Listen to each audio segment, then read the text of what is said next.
मामला सुपौल जिले के त्रिवेणीगंज अनुमंडलीय मुख्यालय स्थित त्रिवेणीगंज अनुमंडलीय अस्पताल निगरानी में बनाया गया बुनियादी केंद्र को कोविड केयर सेंटर की।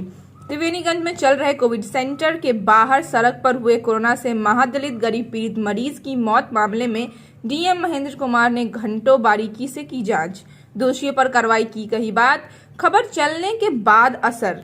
डीएम महेंद्र कुमार ने लिया संज्ञान। त्रिवेणीगंज स्थित बुनियादी केंद्र जिसमें कोविड केयर सेंटर संचालित किया जा रहा था, वहां केंद्र के बाहर एक कोरोना पीड़ित मरीज की ऑक्सीजन एवं एम्बुलेंस के अभाव में सड़क पर ही मौत हो जाने के मामले में डीएम महेंद्र कुमार ने संज्ञान लिया है।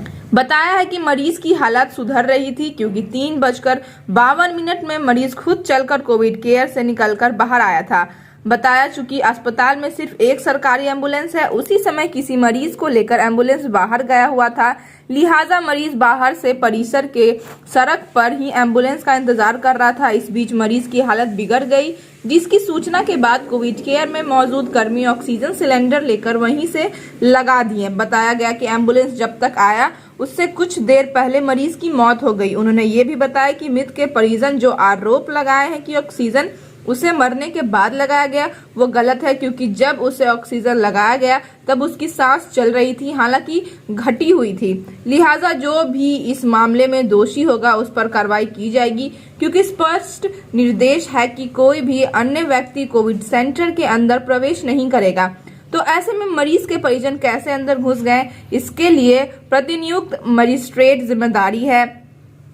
इसके अलावा इस मामले में जो भी दोषी है जातो परत उनके विरुद्ध समुचित कार्रवाई की जाएगी। खैर, डीएम साहब ने इस मामले की जांच कर ली है।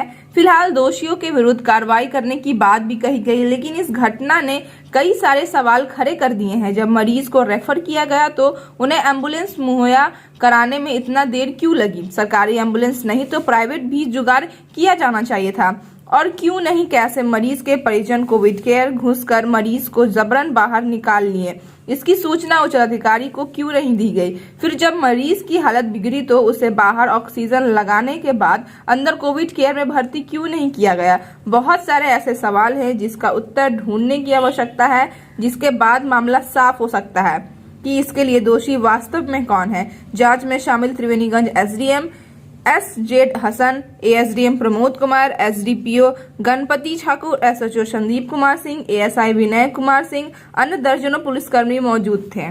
मैं स्पष्ट तौर पे बता दूं, जिले में भी और इस कोविड केयर सेंटर में भी ऑक्सीजन पर्याप्त है, ऑक्सीजन कंसंट्रेटर पर्याप्त है। उनके परिजन उनको बिना एम्बुलेंस की उपलब्धता के ऑक्सीजन कंसंट्रेटर हटा के नीचे ले आए। 3:52 पे, जैसा कि सीसीटीवी फुटेज से देखा जा सकता है, वो वॉक करते हुए पेशेंट नीचे आए। तो पहली गलती ये थी कि ऑक्सीजन सपोर्ट उनको उस स्थिति में जब उनका SpO2 लेवल कम है तो हटाने की ज़रूरत नहीं थी।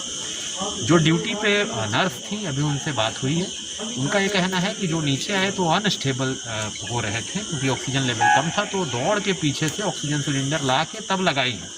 ये बताया जाना कि उस समय वो डेड था, गलत है। उस समय उनकी सांस चल रही थी। तुरंत जब एम्बुलेंस आया है उसके जस्ट पहले इनको डेड डिक्लेयर किया गया है। तो 2-3 चीज़, जैसा कि मैंने पहले बताया कि ऑक्सीजन पर्याप्त है, बेड भी पर्याप्त है हम लोग के पास। परिजन कोविड केयर सेंटर के अंदर कैसे आए, यहाँ पे लूपहोल है जिसकी कि हम लोग जांच करके कार्रवाई करेंगे। दूसरा, इस अस्पताल में और अनुमंडल अस्पताल में 5 में से 4 डॉक्टर पॉजिटिव हो गए। केवल 1 डॉक्टर थे और 1 डॉक्टर जो थे वो अटेंड किए थे उस पेशेंट को। APHC से हम लोग एडिशनल डॉक्टर को डिप्लॉय किए हैं। हम लोग ये चाह रहे हैं कोविड केयर सेंटर में 24/7 डॉक्टर यहाँ पे उपस्थित रहे, नर्स उपस्थित रहे रोस्टर के अनुसार। और कोई भी पेशेंट, वो कितने भी सीरियस हों, काफ़ी सीरियस पेशेंट को सदर हॉस्पिटल में ठीक ढंग से इलाज करके भेजा गया है।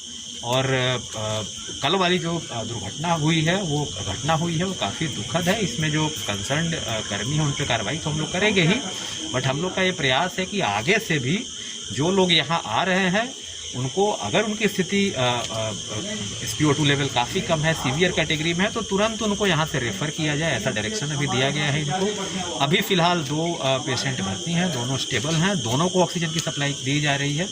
और हमको विश्वास है कि आने वाले समय में आगे यहाँ पे जो चिकित्सा की जो ये है प्रक्रिया है वो बेहतर होगी और हम लोग इस पूरे मामले के प्रकरण में जांचोपरांत कार्रवाई करें। कल यहाँ मजिस्ट्रेट भी नहीं देखे गए थे। हाँ, मैंने बताया कि जो पूरी जिम्मेवारी होनी चाहिए मजिस्ट्रेट और पुलिस बल्कि कि कोई परिजन अंदर नहीं जाए, नहीं तो परिजन के अंदर जाने से जो हमारे मेडिकल कर्मी हैं, चाहे वो नर्स हों चाहे वो डॉक्टर हों, वो बेसिकली एक तो उनको काम करने में बाधा उत्पन्न होती है और प्लस वो ये भयभीत महसूस होती है। तो इसी लिए आवश्यक है कि वहाँ पे अंदर किसी का प्रवेश नहीं हो।